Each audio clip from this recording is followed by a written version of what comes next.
Am I on? James, can you have a look? Thumbs up if I'm on. Yeah. Brilliant. Right, okay. Good evening and welcome. Yeah, you're on, got it. I always, don't do it. Don't do it. I always do this. Right. Hello. Am I on now, James? Please just thumbs up if I'm on. Yeah, because all I can see is you at the moment. Thumbs up? Am I on? Yeah, you're on, got it. Oh. This is why we only get about half an hour every week, What's you up? see. Yeah, it is. Right. Okay. Sorry, I'll watch. Okay, right. Am I on now? Thumbs up, James. Just thumbs up if I'm right. Brilliant. Okay. Hello and welcome to this week's photography pubcast.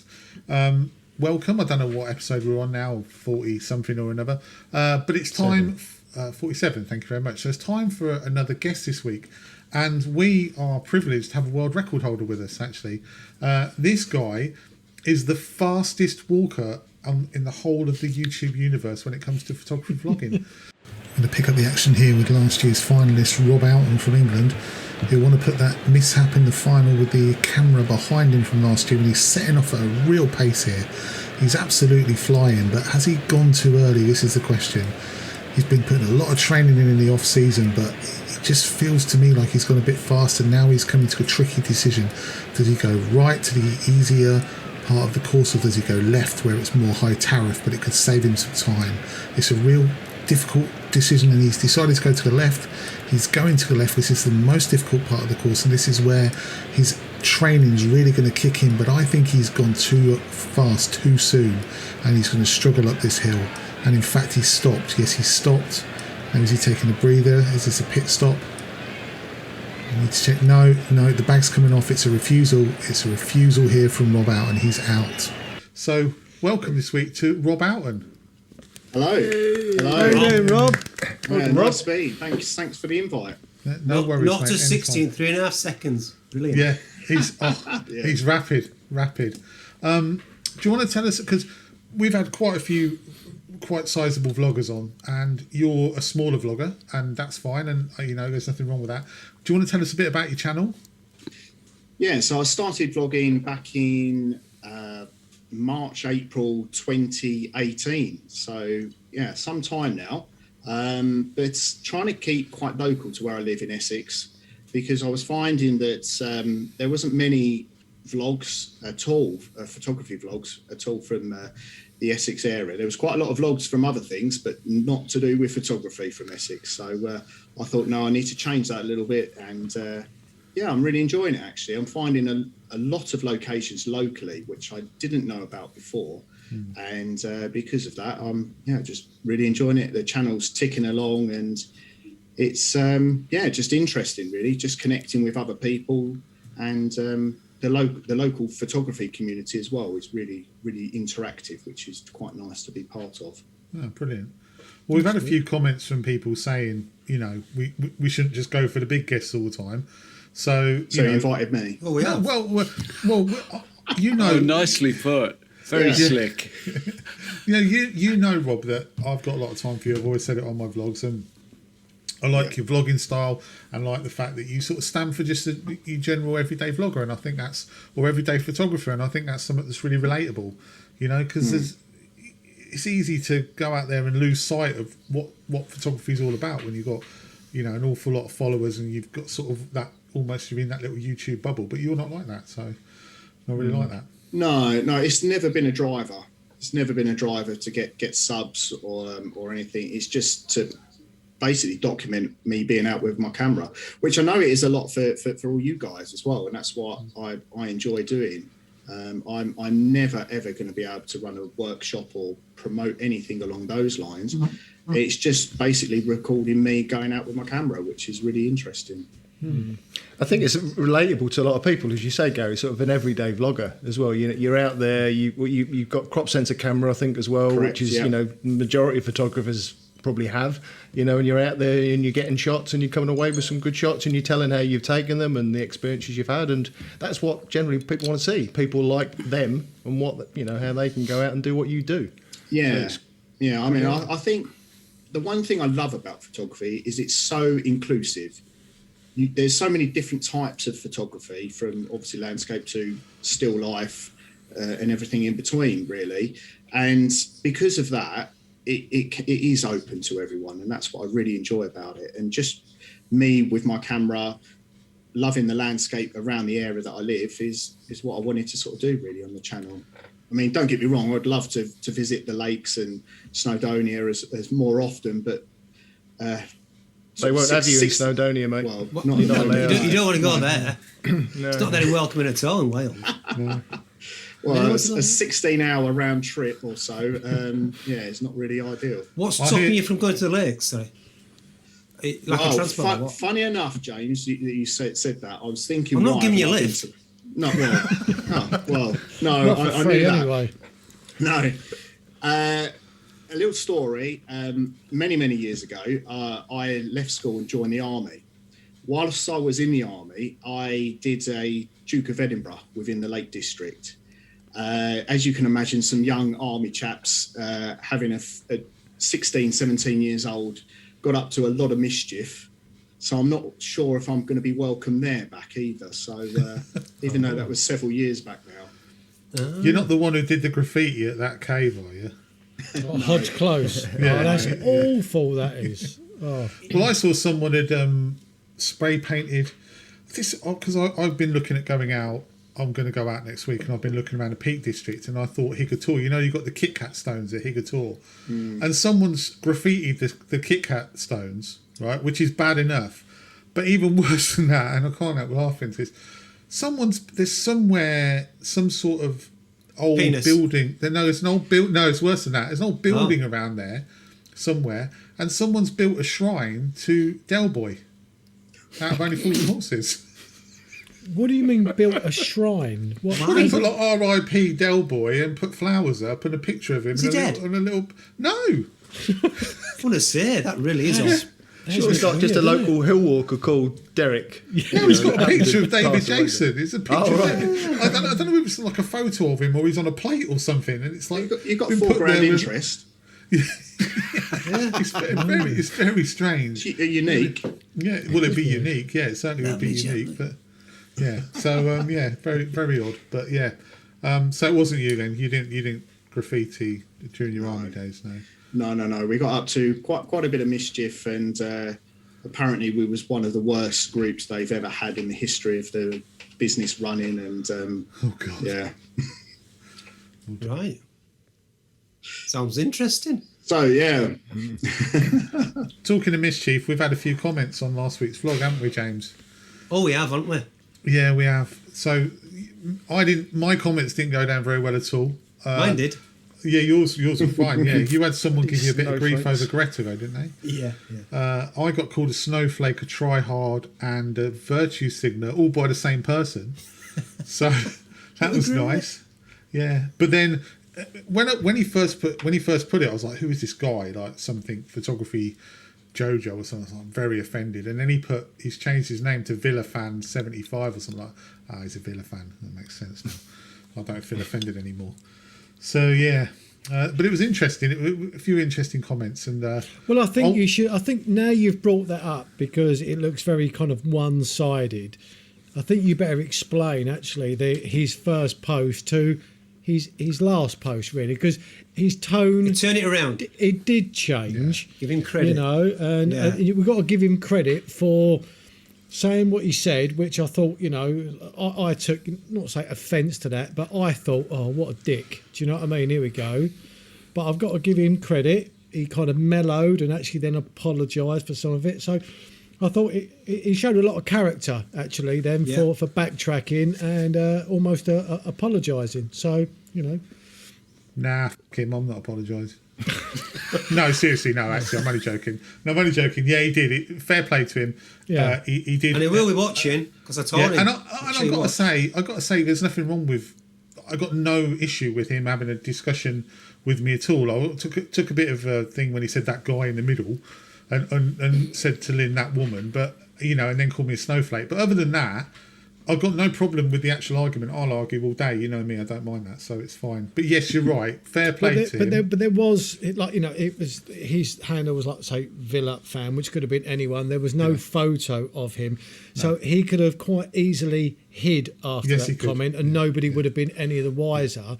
But yeah, I thought that showed a lot of character, actually, that to kind of then turn it round. So if you are watching, Villa fan, well done, mate. Well done. Yeah, no, fair enough. He probably got scared when my wife got involved with the comments as well. Well, she was very scary. She should know better, her. How dare she come out of the kitchen? Come out of the kitchen without cooking. She's ironing to finish. What's she playing at her? Oh, Blimey. mate, that's it. You're in for it. You are in for it. At least Listen, I live in a different part of the world to you. You know, that's Yorkshire attitude. Yeah, the South, we're a little bit more respectful of our wives and girlfriends, and not snowflakes. Yeah. Actually, can we just say, because we've never done this, we've always been very grateful to every person that's obviously come on to the Pubcast, but we've never kind of thanked them on the other episode. So I just want to say big thanks to Lynn for coming on last week. It was fantastic. I really enjoyed her company, and obviously all the other guests that we've had as well. Yeah. But Lynn just seemed to just fit in. Just everyone fits in, but she just seemed to kind of like fit in with the almost like the original format of the six of us, and she just blended in. So thanks very much, Lynn. I think we had a few comments. The first episode she was on, where we didn't really talk about photography-related subjects. Yeah, just what I was going to say.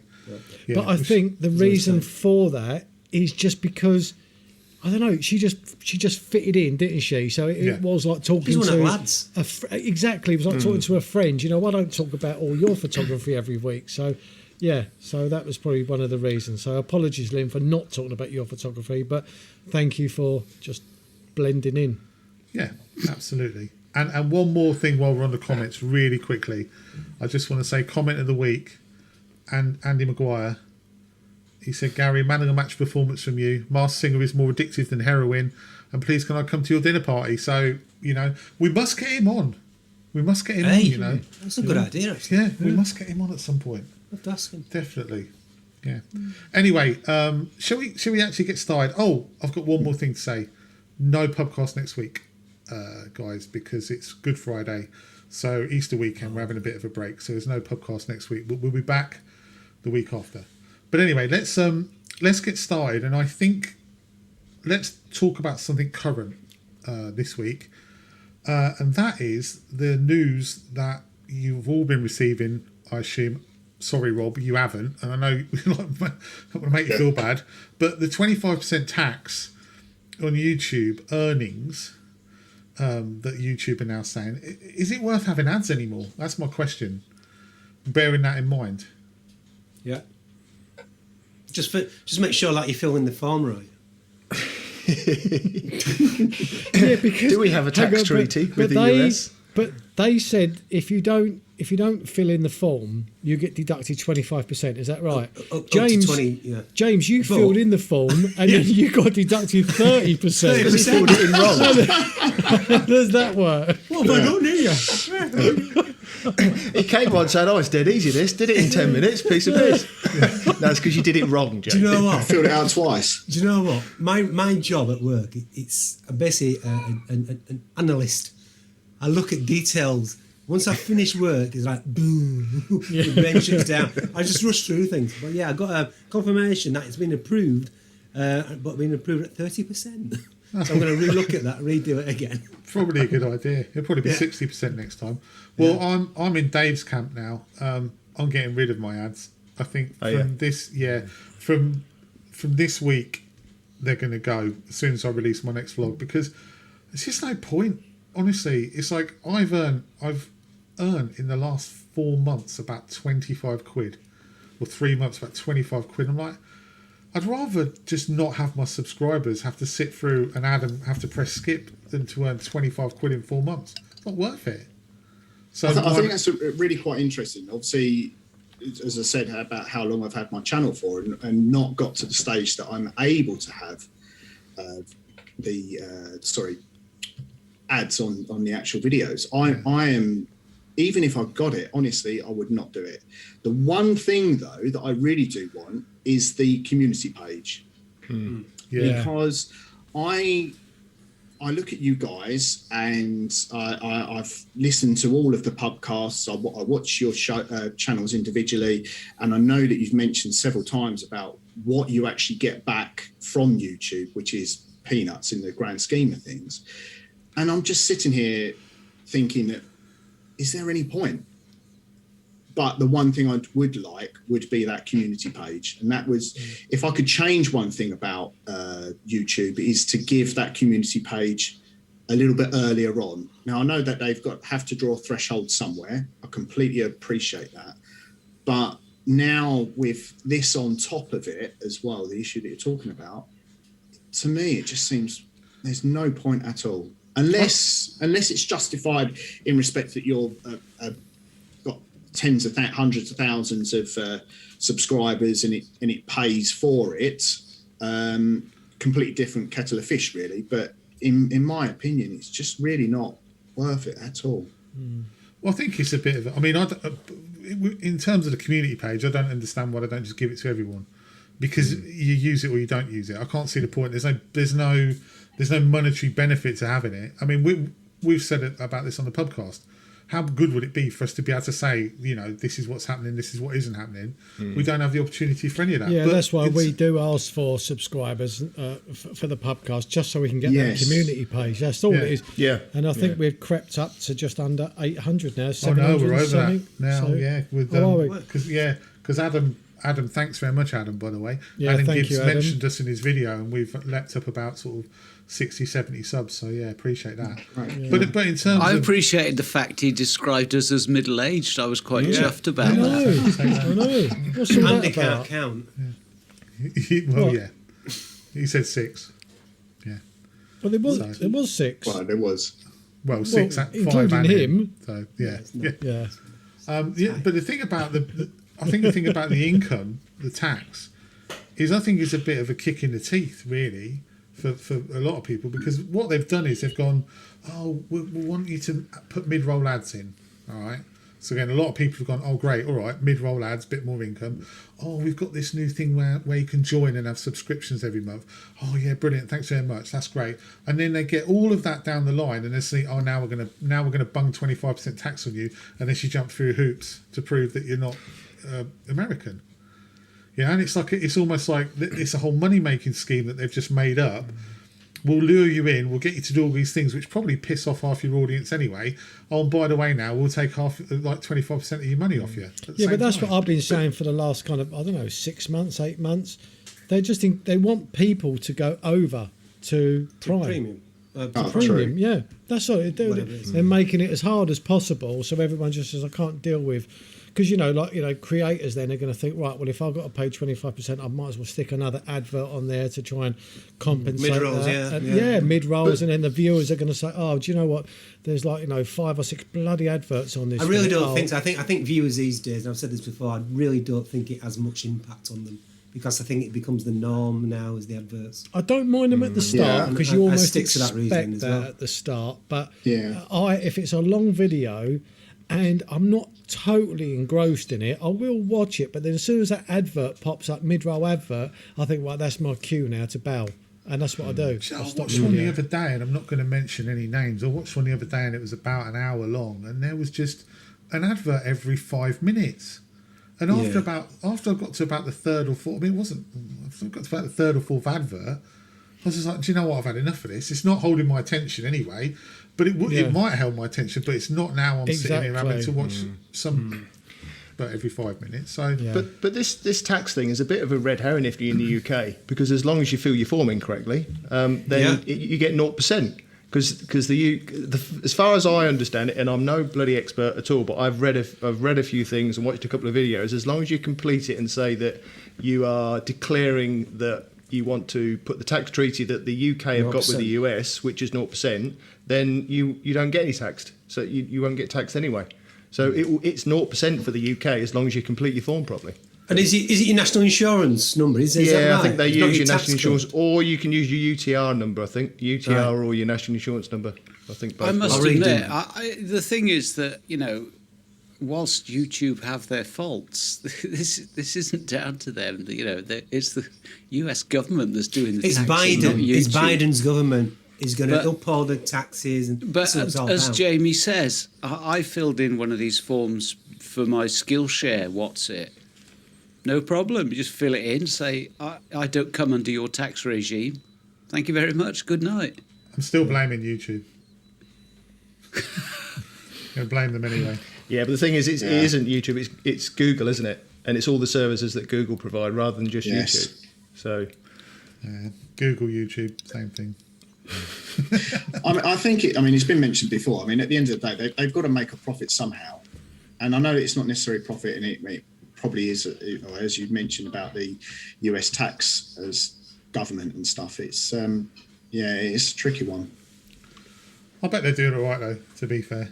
But I'll tell you what, though, moving on, talking about social media, as we were, Mally, actually, so thanks for this, Mally. Mally put a question in the group. Stop, you know. Mally put a question. You know, Mally, that famous bloke who's doing all those interviews now and has got a He's got all picture. our guests, you mean? Yeah. Oh, yeah, Oh, he the stole all those Parkinson of gifts. photography. That's the one. Yeah, that's the one. Yeah. Well, he asked a really good question in the group, and actually there's sort of a question that then leads on to another question. And he says, does photography now need social media to survive? Yes. Yeah. Yeah, it does. Without a shadow Because of a doubt. that is the main platform, isn't it? Yeah. These days. So, yeah. Next Yeah, I question. mean, I know we I'm often not sure. I'm not talk sure. about- Rob. Yeah. Rob. Oh, come hey. on, Yeah. go on. I think photography, as simply just taking images, no, but to share the images, then yes. And it's whether or not you want to share the images.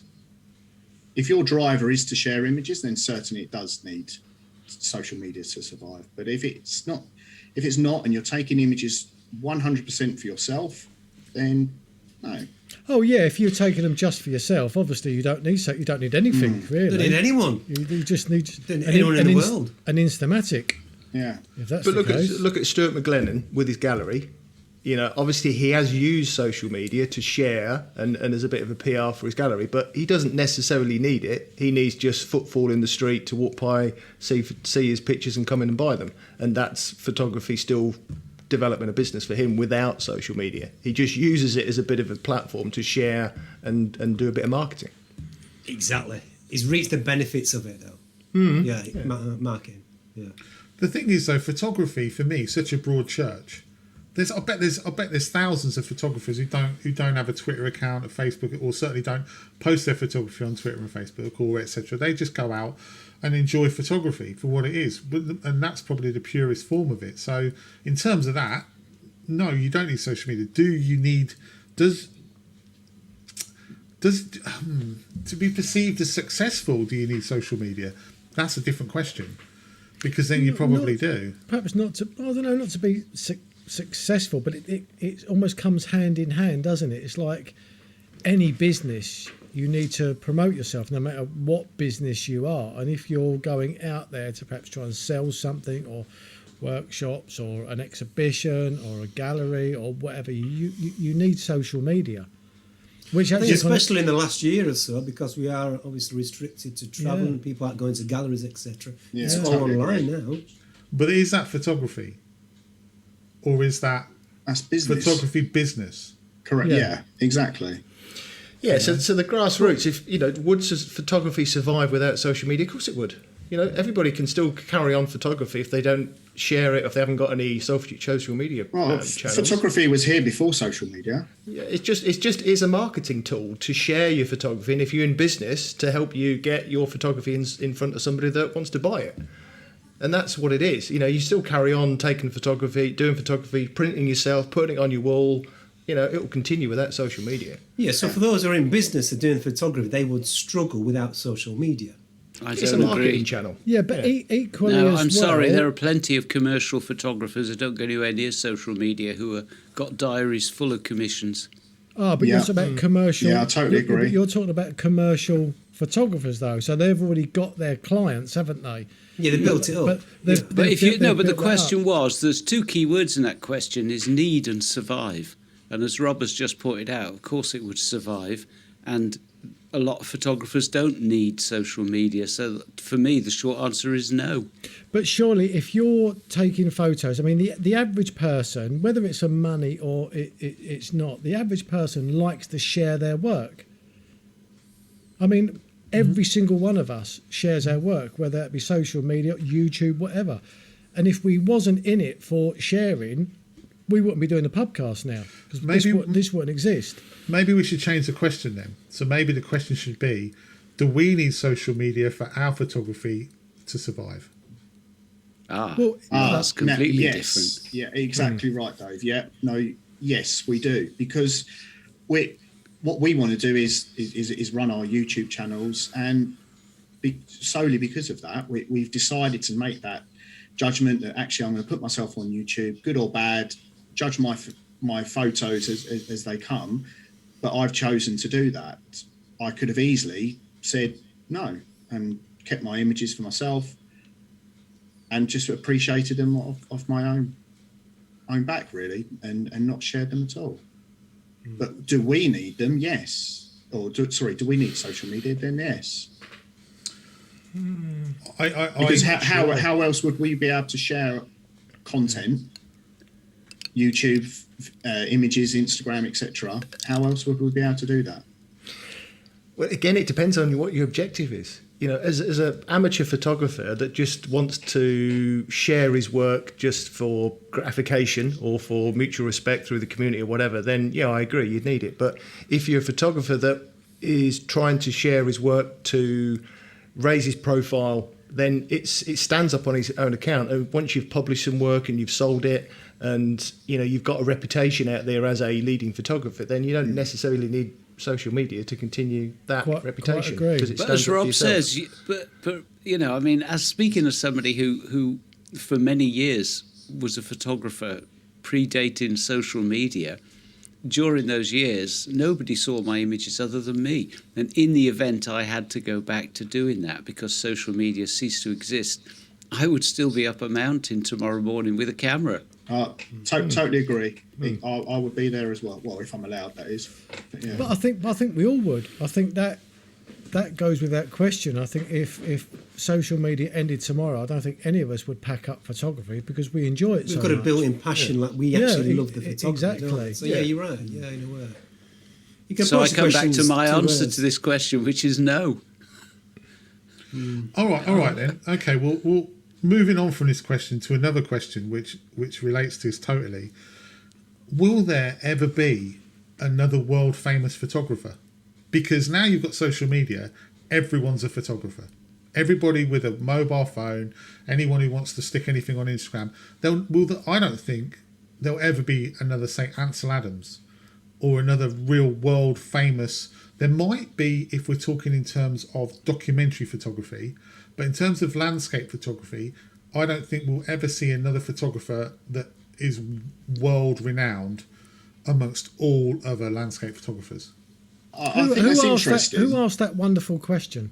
I think that was you, Darren. Thanks, Was mate. it Mali? Oh. Yeah, no, Darren. Without social media, he couldn't have asked that question. Yeah, true. I did it via Zoom. I think that's interesting. And I think to answer it is because photography, for good, I believe, has become more accessible. As I was mentioning earlier, because it's become more accessible, from my understanding, and I must admit, is very, very limited about the history of photography, but with Ansel Adams, as far as I understand, there was only a small number of people doing what he was doing when he was doing it. Now, there's a lot more people doing it than there was back then. Yeah, and exactly. just because of that, it's going to be more people seeing images on social media and then going to replicate that image in different weather conditions and then capturing that shot purely because they're there, because they know that location, and then they're there with that fantastic sky, whatever it might well be doing if we're talking purely landscape photography or whatever the genre is. it's because of the sheer number of people doing it. And That's what made me ask the question, cost really. The cost It's of cameras saturated now now, are so accessible in the relative speaking. They're so accessible now. And the quality now is just of images that can, my 250D that I use is for my videoing is exactly the same as my main camera. The sensor size and everything, and the megapixels is exactly the same. And I took an image when I was out on my most recent vlog, and I was super impressed with the quality of that image from that camera. And give or take, it's £500-600. I know that's £500-600 all right if you've got it, but with a lens, it's not bad at all, really. I think the thing is back then when you had your superstars, if you like. Well, I'm not sure. Was that? Look, I'm a Luddite, right? Was Ansel Adams a world-renowned photographer while he was out taking photos? While he was still active, he was. Right. Okay. So I can say. But I think it goes back to how many people was actually doing it back then, wasn't it? You think there's less people competing for that, weren't there? Exactly. This is It's what- not easy this- to stand out. Yeah. This is what I was about to say. Yeah. So I was about to say that it was more elite then, photography. It was more an elitist thing because you had to have not only the camera gear, but you also had to have the means of developing it, and you had to have the money to go out and do that. It's a much more niche. Exactly. I mean, there we're was a no niche. snappy snaps back then. No, but we're There a was niche. no boots. We're a niche. We're a niche subject now, genre now.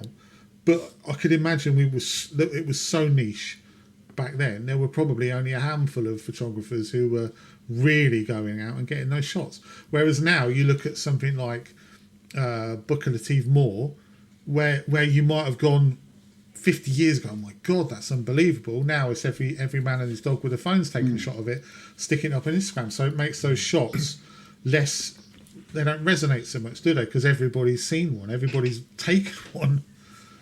So I don't think, you know. So here's a question for you: Who's the most famous UK landscape photographer?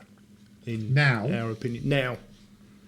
If you had to pick, who's the most famous? Probably Joe Cornish Joe Cornish, Charlie Way, or Charlie Way. thinking. Yeah. Yeah, I agree. Probably. And that's because they're the craftsmen in their field. So they're the most well respected. They produce the most work that people are adhering to be up there at the top. Sorry, Jay, Yeah. just ask that question again. Who is the most... Who's the most, in your opinion, who's the most famous UK? Right, so the most landscape? famous, not the Yeah. best, but the most Yeah, famous. Yeah, the most well. No, in your opinion, who's the most famous? Then I would say Thomas Heaton. And that goes back to social media. Photographer. I bet there is more people that have heard of Thomas Heaton or they know Thomas Heaton's body of work than they do Joe Cornish and Charlie Waite. That's why I asked the question, because Well, it does depend on what media you're. And that's what made me ask judging you it on. to re-ask the question. Because, not who's the best, who's the most famous. Well, Yeah. I was coming at it from the point of view of renowned. But I look at those two and you look at them and what do they have in common? They've been doing it for years. They've been doing it before social media. They've established a So reputation. they've probably got their reputation before Instagram and Facebook and all of that. Yeah. So it's natural, and I'm not disputing the fact that they're fantastic photographers, but it's natural they're going to be more renowned because they were in that niche group Definitely. before social media came about. You look at it now. Who is it now? If you take those two out, it's probably who's the loudest on Twitter and Facebook and Instagram and YouTube. Or who's Really? won the most awards? Possibly. Yeah. But then who do you know? Who has do won you- the most awards? Yeah, I don't know. exactly. But who do you know who's got millions of followers on YouTube? And a lot of people will look and go, well, like you said, Thomas Heaton. But is that a numbers game now rather than a photography thing? Which is why I don't think we'll ever see it. We're going around in a big circle, aren't we? Yeah. Exactly. Yeah, But that's yeah. great, isn't it? Because that's the Yeah. whole point of this conversation. I mean, definitely, no, without out a shadow of a doubt, YouTube and social media has definitely helped people propel themselves forward to establish themselves as a photographer. And to go forward in the future, there will be, whenever Thomas stops doing YouTube, whenever that may well be, there will be someone else coming along in his wake. I mean, you've only got to look at Formula One. When Schumacher achieved the number of world records that he did, no one thought that anyone else would be there behind him. But yet, here we are with Lewis and doing and achieving the fantastic goals that he's achieving. There will always be someone else in the wake and will then come up to level par or above at some stage. How they achieve it will be potentially through social media in whatever shape or form that is. There may not be a YouTube by then. No. Well, there'll always be something else. Always. It may go back to a niche. I don't think anyone will get to the same numbers and heights now that Thomas Heaton has achieved, because back then it was the start of it, really, wasn't And it? that goes all the way back to Ansel Adams, almost our original question, really. Yeah, true. So maybe in 50 years' time, we'll all be sitting here asking the question, will there ever be another famous YouTuber like Thomas Heaton? It won't be me. Or me. But someone might be. In Some fact, young in 50 years' whippersnappers. time, the question could be, will there ever be another Pubcast Yeah. as good as the original? Hey, The answer so- probably definitely. Is I it would going to be love like to- Blue bloody Peter, hope where so. we all gradually get replaced by new people? I would love to be asking that question in 50 years' time. I'd be 105. Yeah, I'll be 102. Yeah, that ain't going to happen. What? I'll be 153. You are immortal, Dave. Come on. Yeah. Oh, yeah. I'll tell you what, Dave, when you came to sit down, you're looking quite beefcake, I noticed. You've been working out. Beef Coat Dave. Calm down, You know, calm you're down. beefcake. Have you been working out? Have you? Yes, of Yeah. course. You can see it. It's like that. You come and sit down like... Oh, you could almost see my thighs. You could almost not They're bend chafing. that. You could almost not bend that washboard stomach. You had to sort of sit over like that because it was like rock. Yeah, before That's you it. joined us, James, Dave was grating cheese, actually, on his stomach. As you do. Yeah. Jan was after a sandwich. 8-pack. So we've answered that one then, have we? Have we answered that? I think we've probably... Probably. I think so. We've yeah. gone off Anyway. at a strange tangent anyway. Yeah. if we As haven't. it normally does. Usual format, really. Yeah. It worked. Start off talking about photography, end up talking about Dave's washboard stomach. So let's move on then and talk about something else, maybe non-photography. Now, I thought of this subject because mainly I've got like lots and lots of examples. But have you had any very embarrassing moments when you've been at work? And we can push that out to embarrassing moments in general life, or if you like, embarrassing moments when out vlogging. But that's up to you guys if you want to talk about that. So Can I just sit back and listen to you, Gary? Yeah. well, Come on. Let's have it. I got a couple. I got to say I've got a couple from work, which are corkers. I think probably my most embarrassing moment. I was about 15 years old, and I was working for the Co-op as a Saturday boy, and it was Christmas, and I'm not joking. I was awful. I was 15? 15 Saturday job. Is you it know. legal to work at 50? Yeah. You used to have to go down and get sign a form off, didn't you? Get your parents did to sign you? a form off that you could work 8. I think it's 8 hours a week you could work or something. Anyway, I was working at the Co-op, and I wasn't allowed to work on the tills or anything, so I was just like a shelf stacker.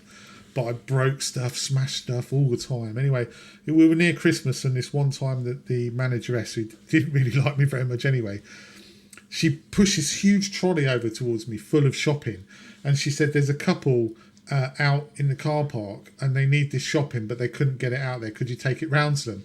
So I'm, yeah, of course I can, no worries. So I pushed this trolley round into the car park, went, whose is this shopping? And this couple came over and went, yes, mine. Loaded it all up into the car, right? Pushed the trolley back round, went back to stacking shelves badly. About 15 minutes later, the manageress comes and said, have you taken that out yet? Because the customers are here waiting for you to take the trolley round stuff. And I was like,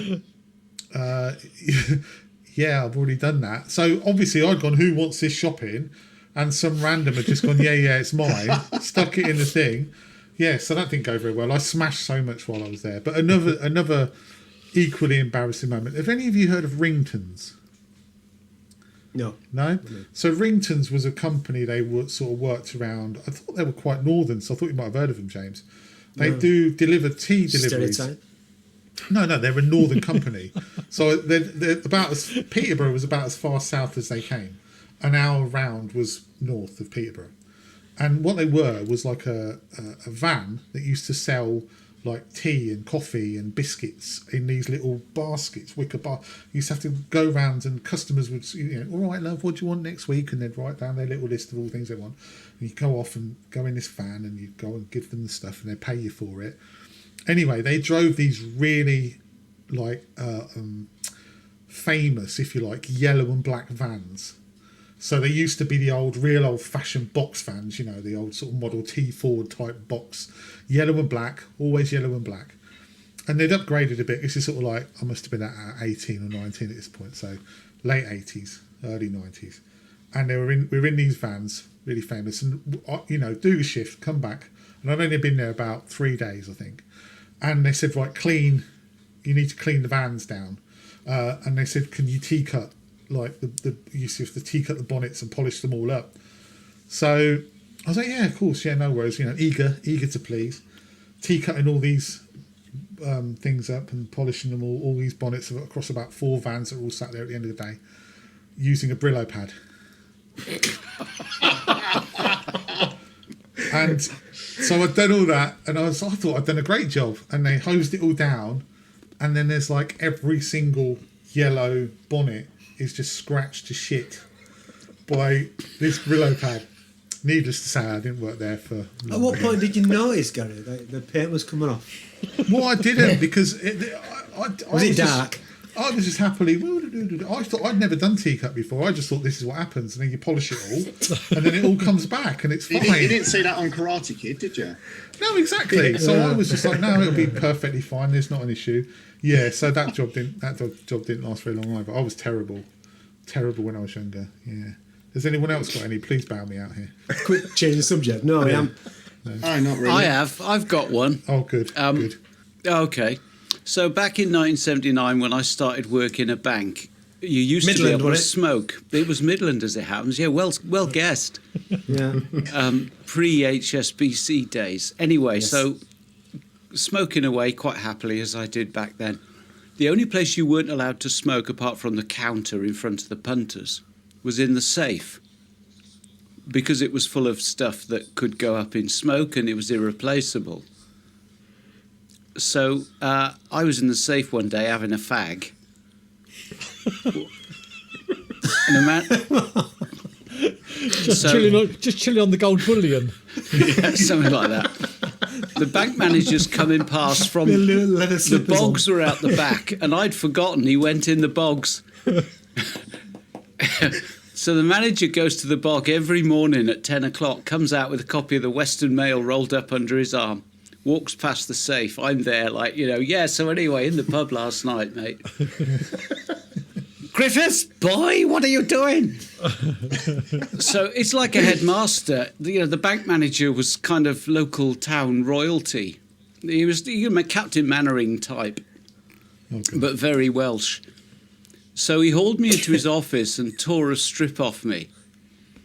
And then something else happened a few months later where I'd phoned in sick. And then the same day that I phoned in sick, I went to the station, got on a train to go and visit my folks who lived in Scotland at that time, and I was down in Pembrokeshire. And we had these newfangled thing called credit cards, an access card, and because I was staff, I was given one. But instead of using that to buy my train ticket, I wrote a cheque out. I worked in a bank. The cheque then comes in. The manager. Date on it. Yeah. So I'd phoned in sick. The manager hauls me in. Griffiths, boy, get in here. So I go in, and by now he hates me because I can't do a thing right. I wasn't trying very hard, I'll admit. But so anyway, he's tearing another strip off me, and under my breath, I'm thinking completely sotto voce, I should use my access card. What did you say, boy? At which point, he lights up a fag, but he lights the wrong end of it. He's put it in his mouth backwards. I'm told to piss off. About 5 minutes later, he comes staggering out of his office. What he's done, he's lit the wrong end of it, realised what he's done, chucked it in his bin. It's caught fire. So his office is going up in flames. And I just stood and he comes past. He's like, smoke's billowing out after him. Fire engines, the whole 9 yards. Absolute hoot. I didn't last much longer. No. Well, that does actually remind me of a story where we did set the college on fire, properly on fire. It was going back about 10 years ago, 12 years ago, and this particular college, it was where Stephen Hawkins studied, and it was a big deal to me at the time. This college, it was like 90% of my work, and we had loads of stuff going on there over this particular summer, and we had to work in this what's called a gyp room. I don't know if you're familiar with what that is, but it's a very, very small kitchen, and I think back in the day there was a person called the gyp. And there was little bells, and that's where the gyp actually kind of stayed. And then the master rang and used to run off with, a bit like a butler. And but now the kitchens are known as gyp. I've got visions of a gimp in my head. Sorry. No, not a gimp room. Again, James, A leather mask. no, definitely a gyp. It might have been a gyp. No, it was definitely a gyp room. Dungeon. Chained up in corner. But these kitchens are tiny, literally. There's probably about 2 foot between the edge of the worktop and the wall. They're very, very small rooms. And on between this particular gyp room, there was a load of paperwork all over the top of the counter, on top of the hob. And what had happened, at the time I had about 10 guys working for me, and we had to do some work in there, and all I can think of is they had some steps, and as they tried to squeeze past, perhaps their arse or their leg has knocked the knob on the hob on the way out. Now, I didn't know what was going on. As I'm not even in the college, I'm walking back to the college, and I can hear all the fire alarms going off. And I think, and I walked through this kind of passageway, and I've come out to the green, and I've just seen all of this like smoke kind of bellowing out everywhere. Oh, and it was that horrible realization between thinking, was that us or is that not us? And then you realise it's exactly where we're working. And I've run over and I've tried to put this fire out, and then there's kind of bells and whistles in the background where the fire brigade have turned off, but by now the flames are kind of licking out the top of the windows, and they're standing there with their hoses, and I'm literally just like almost having a breakdown at this stage because the whole college have been evacuated. Cut a long story short, I didn't sleep that much that particular night, and then the following day the bursar, who was ex-military, I just got a phone call from him. It's like, Darren, my office, 10 o'clock. Phone goes down. So I went to see the bursar, thinking, right, well, this is it. This is the end of my career in the college, and possibly all of Cambridge, because they all talk to each other. And I walked in, and he played the game, and he said, nervous? I went, well, just a little bit, sir, And he said, well, just to let you know, he said, I need to apologise. He said, that kitchen should have never been used to store paperwork, and we should have disconnected the hob many months ago. So he said it was an accident waiting to happen. And so if you can give me a price, could you please put the kitchen back together again? And I literally... Nice contract. I felt... Honestly, I felt my knees give way. I was so relieved, and I came out of there, and obviously I had to go and see the guys and told them what happened, but everyone was so scared because, we didn't know what happened. We just automatically assumed it was our fault. So what else have you torched since when you needed to top up your coffers? Yeah, pyro. Oh, not even my fire's gone out on that. Yeah. So not quite an embarrassing moment, but definitely a moment to remember. Brilliant. Anyone else got any embarrassing moments? I mean, you must have some embarrassing non-work moments. Come on, there must be I want to some. share. Right. Okay. So it's not a work moment, but it is an embarrassment to a point, because many years ago, and you'll know this, Gary, a radio station in Peterborough called Hereward Radio. Oh yeah, Hereward existed. Radio. And so we're talking about 25 plus years ago here, and I got to know the breakfast DJ quite well while I was working at Pearl Assurance in Peterborough at that point, and I was the social committee chairman at Pearl Assurance, so I got to involve him because he was like invited to some of the, I think we did an It's a Knockout once, and Herald Radio were there. So anyway, I got chatting to this guy, I got to know him, and he said, look, I'm thinking of introducing a character on my morning radio show, a bit like a fall guy, a bit of a stunt guy. Would you be interested? I thought, yeah, what the hell, I'll have a laugh. So what he wanted to do was introduce this character to come on in the mornings, and early, sort of between sort of 7 and half 7 in the morning, so I could do it before I went to work.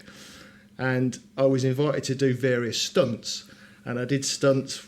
I was like swimming in Ferry Meadows, that you'll know, Gary. It's a lake in Peterborough which was full of ice, and I had to swim in this ice. I had to shine shoes in the middle of Queensgate Shopping Centre, and he set that up with a fake security guard that he actually came to arrest me live on air because. So this worked out. I went into the radio station first thing in the morning. I picked up me outdoor broadcasting gear, and then I went out, and then he'd call me on live on air, and he'd sort of just start to talk to me about what I was doing.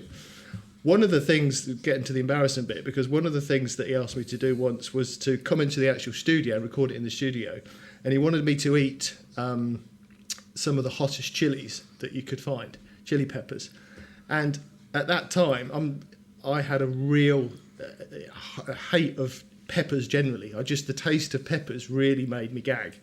And I thought, well, I can't, he's brought me in, he set all this up, I'm going to be on the radio, I can't say no, I've got to do it. So I took the first bite of a normal pepper, fine, and he'd set it up with some milk and all the rest of it next to me just in case it was a bit too hot. And bearing in mind this was going out live on air. So I did the first bite, that was fine. And the next one, it got gradually hotter. But by the time it came to the third one, I was really starting to feel ill because, as I say, this hate of peppers. So the third one came, and I took a bite into the third one. It was getting gradually hotter. And I could feel myself just like mounting up like this in the background. And all of a sudden, I just threw up, literally. And this was going out live on air on Herald Radio. And I threw up, and because I'd thrown up, I thought I was so embarrassed. I ran out the studio, ran downstairs to the toilets underneath where the studio was. Obviously, was sick again. Came back up, and I was like so sheepish because I thought as soon as I walk into the studio, he's going to say, "Oh, you idiot! You really ruined it."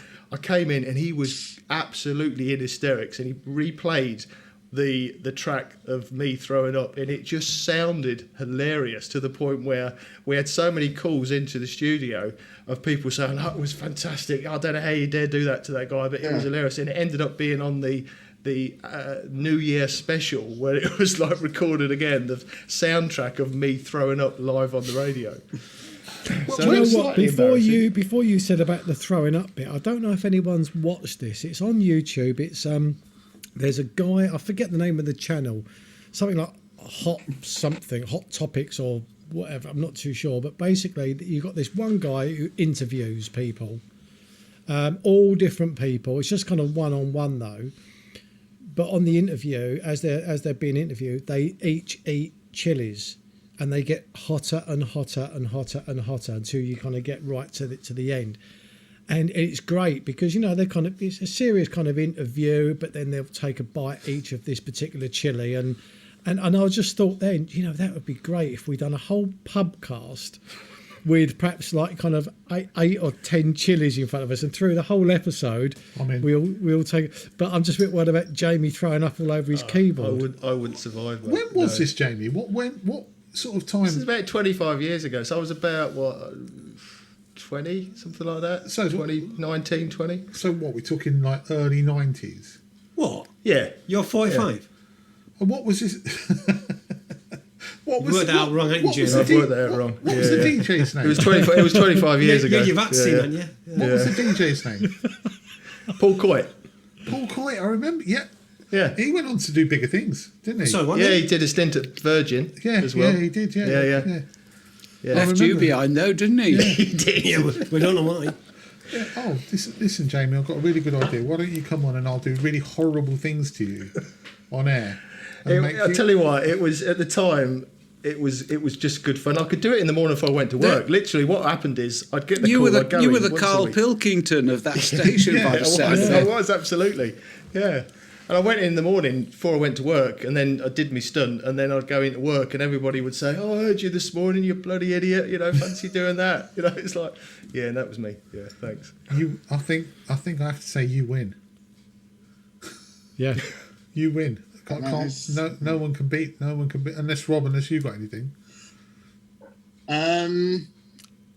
Maybe not work related. A vlogging one related I can think of is I was out in the Peak District over at Wyoming Brook. Oh yeah, how did that go? Yeah, well, it's quite interesting actually, James. Now Yeah, you ask. yeah. I had lovely foggy conditions, and I thought, great, I need to capitalise on it. Done 4 hours to get there, 8-hour round trip. I was like, no, I need to capitalise on this. So making the most of it, and so there was someone else there that was going to. Well, who was that? Anyone? I think he's a member of the Pubcast. Yeah. Not me. Well, can't be Mally. So No, it was me, wasn't it? Oh, was it you, Gary? What'd you do, Gary? You know what I did. Everybody Everybody when you knows say what I it again. did. We do what the viewers do. Yes, so I think we've been through this before, and I can only say I'm really sorry. We have spoke about Rob. this on Yeah. the Pubcast. I can only say I'm really sorry, but it was really difficult for me to say. It's like I find it really difficult to say no to people. So you were saying, "Let's go on, let's do more," and I was saying, So you're saying it's my fault? "No, it's not your fault." I'm just saying, Blame game. Well, you Yeah, know, Rob, yeah. Well, you know, Blame game. I said, I think I really need to toilet here, but I can't say no. And you're right. We've been there for it's quite a long drive up and that, and I just thought, yeah, it'll be fine. Literally, probably 5 minutes into the walk, I was like, this is not going to be fine. I know this is not going to be fine. I don't know how I'm going to get out of this now. I don't know what I'm going to do. So You didn't have your bag for life? No, I didn't have any bag. Why don't you carry a bag for life? That's what they're there for. Well, a bit conspicuous, aren't they? Or a nappy. Yeah. Oh, honestly. You said, though, we spoke on Monday, didn't we? Yeah. And you said you never even realised. No, honestly, no, No. I didn't. So I was good. And I actually said on Monday, didn't I? That You were probably lucky you were upwind. I said on Monday I'd let you into a little secret about what happens when I actually manage to find somewhere. So I fell over, obviously, and it hurt a lot, right? And that took my mind instantly off needing a loo. As soon as I got back in the car, I'm like, okay, I need the loo. I'm going to have to find somewhere. So I'm like sat-navving, like nearest McDonald's, because like, you know, shit in, shit out. So I was like, right, found a McDonald's, and I don't know if anyone knows Sheffield, but I mean, I couldn't find it ever again, but it was in some sort of retail park. That's all I can remember about it. Meadowhall. No, it wasn't in the big shopping centre. It was in some outside retail park. And you know, you have this thing when as you get closer and closer, like you need to go more and more and more. So I finally got in there, and I was like, sit down. I was like, oh, heaven, fantastic. Got up, you know, everything finished off. Spare us the detail, Gary. Yeah, It's yeah. No, there's no Sound effects as well. No. Walked out, right, and I sort of hovered by the door for a minute, thinking, shall I get a McDonald's or not? And it's a really bad idea. But as I was by the door coming out, someone was coming in, and as the door shut, I heard him say, "Dirty bastard." And I thought, do you know what? No, I'm not going to hang around for McDonald's. I'm just going to get in the car and go. Just get out.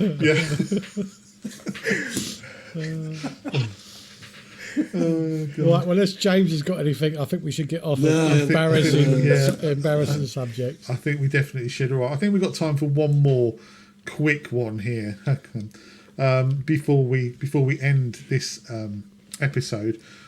Vlogging cameras. Now, Darren, you wanted to talk about vlogging cameras, didn't you? And I don't know whether that's like a conversation about what vlogging cameras we all use, or is it something Yeah, else? as things changed for anybody in terms of vlogging cameras. I mean, I started with the M6, and then I've got the Sony 6400, which I'm really pleased with. And the reason I got the 6400 was because it complemented my Sony camera, my main camera, my A7R3. But because the world is opening up again, and I want to get into the fells, I've always been quite envious of some people that do a bit more run and gun. And my camera doesn't have image stabilization on it, so I have been looking at possibly getting the Osmo Pocket 2, but I know that they're not waterproof. But Dave, I know that you had one, and at the time you quite enjoyed it.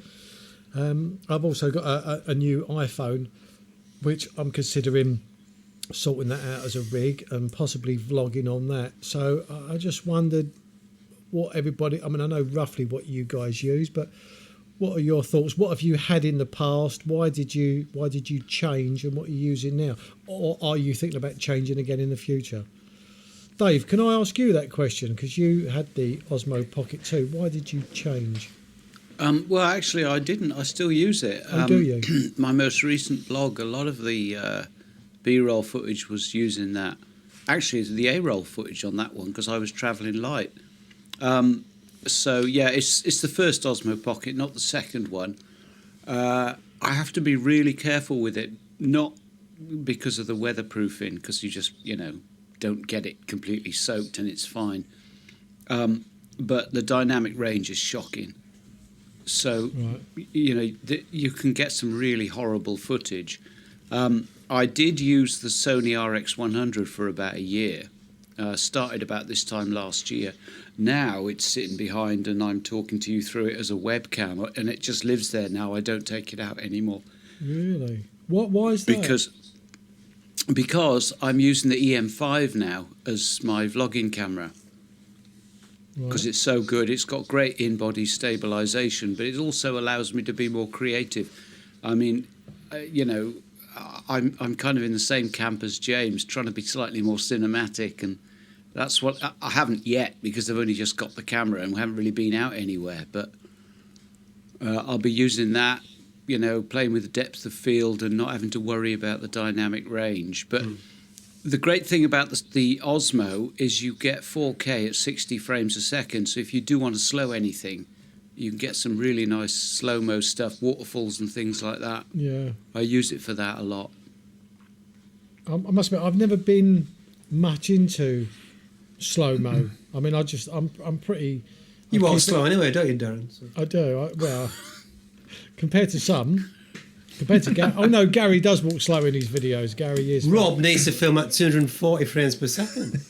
Yeah, I'm going to get one of those slow him massive Canon video cameras and then, slow it down. Yeah. You though, James, you use the same camera to take stills and video, don't you now? I do. Yes, I do. And that's one of the reasons why I got the R6, really. How are you finding that? It works really well, but the problem I have, and if I'm honest, I've been in two minds about getting rid of the M50 because I use it as my vlogging camera at the moment.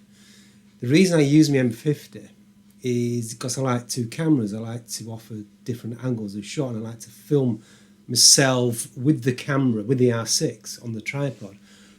But that may change as I head back to the fells. I might just keep the R6, just my sole video camera and still camera. I'm thinking of getting rid of the M50, to be honest. But going back to what Dave says, one of the reasons I haven't gone for the Osmo or the what's the other famous one? GoPro. The Osmo, the GoPro, is purely because of the dynamic range. I think because the M50 and the G7X before that offered such a good dynamic range and also good quality as well. That's the reason why I use those cameras. But yeah, I'm in two minds about getting rid of one of the. Might get rid of the M50. Has I headed back into the fells because it's so versatile with one camera. I think you've hit the nail on the head though, Darren, because you said run and gun, and I think it's a style thing. I think if you look at actually all of you guys, you're all proper camera on a tripod to vlog to, so you're very static. You do your B-roll, you get to somewhere, and when you get there, you put your camera down and you're talking to it, and that's your style, and that's why probably you've all found that using a camera, a specialist camera as a vlogging camera has been beneficial to you. For me, I wouldn't want that extra tripod, and I wouldn't want to have to put it down. So I kind of use my GoPro. Well, actually, I don't now. I use my iPhone for everything now. But I use my iPhone for my talking heads, and then I use my iPhone for my B-roll, because my style's much more, it's more run and gun, it's more loose than yours, I think. You lot are Do you use your front camera on your iPhone for your I do Insta now. camera? Yeah, I never used to. I tried it on mine when I first got the 11, and I just didn't like the quality of the video at all on the front camera. Well, I use Filmic, so I'm filming it in flat. I use that as well, but I just found it wasn't high enough res for my liking. I've never used. I don't know. I think it's a decent. I mean, it shoots 4K. It's filmic like a log. Oh well, it'll it'll shoot in log. Yeah. Yeah. So going back to what I was saying, one of the reasons why I might get rid of my M50 is because it doesn't shoot log, but my R6 does, and I shoot in log. And the problem I've got when merging the different footage together, it looks different. It's different color grading. Yeah. So it looks odd. Yeah. Well, if you Well, notice in a lot of my videos, I will, when I'm doing my B-roll, it'll be, bars come down, cinematic 16:9 or whatever, and all like loads of sort of grading on that. And the reason is because I used to film on my GoPro and I used to film on my iPhone, and you can't match the two up. So I'd have to do something completely different with my B-roll. Otherwise you'd notice, well, that don't look the same. It's not the same. So there are drawbacks. But going back to the front-facing camera, Dave, I've not really ever had an issue with it. And I think now I've got the 12 as well. I've found it like really good, especially with Filmic. There's loads of detail in there. Yeah, I just didn't really get on with it, and I tried using the back camera, but then I couldn't frame a shot properly. No, so that is a problem when you're doing that. I think the M50 is a great little camera. AF tracking on it is spot on. It will never lose your face. What it lacks is image stabilization, isn't it? Yeah, absolutely. Yeah. That's the quality of Canon, isn't it? Yeah, it is. Well, yeah. Exactly, James. I mean, you say Canon for vlogging, yeah, absolutely, yeah. But for stills, you need a bit more quality, really. But anyway, moving on. The dual pixel AF on Canon is unbeatable for holding focus. It's fantastic. Yeah. It is brilliant. And as a Sony user, I will hold my hands up and say that. And that is the frustration, because, as I say, for run and gun, it is just a bit too big. I've tried it for run and gun. I've got that Benro tripod for it this year, because I've got the 16mm 1.4 lens for it, to, just as Dave was saying, just to get that better depth of field, so you can do some more interesting B-roll. But it is a little bit heavy, and you're not going to want to do a lot of run and gun with that. You could do a few little segments to it, but not a lot. It is really meant to be on a tripod, and then to film your B-roll with a wider depth of field. So it's just not a run and gun camera. That's the trouble. It's too big. I think it really boils down to what style of vlog you want to actually put together. I mean, a lot of mine are not a huge distance at all from the location where I park. I mean, I get altitude sickness if I go over a speed bump. So if I end up having to go to the Ogwyn Valley, for example, I'm going to really have to seriously consider a completely different setup to what I'm used to for 99.9% of my vlogs. But I think that's what I feel like I need to do is have a setup that I'm happy with for my style of vlogging, which having a separate camera with the audio and obviously talking to that with my camera, my main camera in obviously picture. I like that setup. However, if I was walking on hiking, like obviously yourself does, James, for a further distance, and that was more of the purpose of the vlog rather than the images as such, then yeah, I'd have to look a lot lighter and something more portable, and I would probably look along the lines of, say, a better phone with higher quality and on a gimbal. I don't get on that was my kind of. So this the reason for asking, because I think you're right. It almost depends, for me anyway, like where you shoot and what you shoot. And if I'm shooting the coast, or I venture into the woods, then it doesn't really matter what I've got. I can take quite a fairly decent sized tripod, my M6 or the Sony 6400. But as soon as you start introducing fells, and because that means you're going to be out probably for longer, then you start adding a few more, a bit of food in there, some water, 2 tripods, Adds up.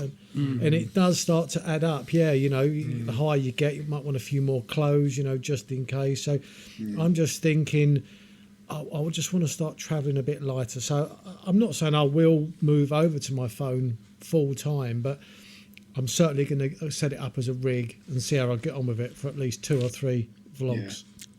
I think you'll enjoy the Osmo Pocket 2. It has got better DR, but also the convenience factor. I mean, that's why I still use mine, because there are times when I literally just whip it out of my pocket. 5 seconds later, I'm filming. Yeah. And, the footage is beautifully buttery smooth with the gimbal. And what's the audio like, Dave? It's fine. I mean, I just run my audio straight in. If I want ambient audio, I'll plug the shotgun in. If I want to talk to it, I just plug in my lav. Okay. Because I know the new Pocket 2 now, they do like a combo, and that actually comes with almost like the Rode Video Go. There's a receiver on the bottom of it, and then they give you your That's right, yeah. your lav mic as well, and it's all for like I think 360 quid, something like that. The whole lot. Yeah, it's a good little set. Yeah. I think you'd get a lot of use out of it. I Yeah. really do, because like you say, when that's all you want to carry, because you're going on a hike, you can still make a good vlog. But when you're not going very far, you just use it as part of your overall kit. Yeah. I think that's definitely right, isn't it? It's about what the purpose of your vlog is, and I would definitely look at doing that. If I was to start again, then I would look at that setup. I've obviously just done it as a complete hobby, and if I was to change a thing, then that probably would be something along those lines. If I was to invest more in the beginning of my YouTube journey, then that would be one of the things, definitely. Because that's what people are watching. If you've got a better quality video, then that's going to capture people's attention more. If you are in focus as well, and you're able to create that depth of field, then definitely would have done that from the beginning if I could have. That is the one thing I miss, or don't have and wish I had, was depth of field. I'd love to blow the background out every now and again, just for something.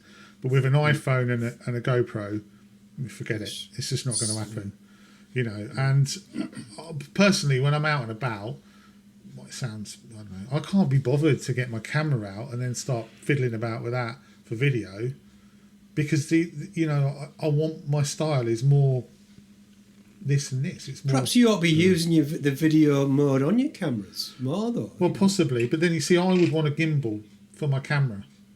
Because I know Jamie said he don't get on with a gimbal, but I think a gimbal brings into play so much more, like so many more options of shots you can get. You can get crane, like sort of jib shots with a gimbal. You can get what they call rail shots with a gimbal. You can get slider shots with a gimbal. You can do all that you just can't get. It doesn't matter what you say, handheld, you can't get the same shot. It doesn't look the same.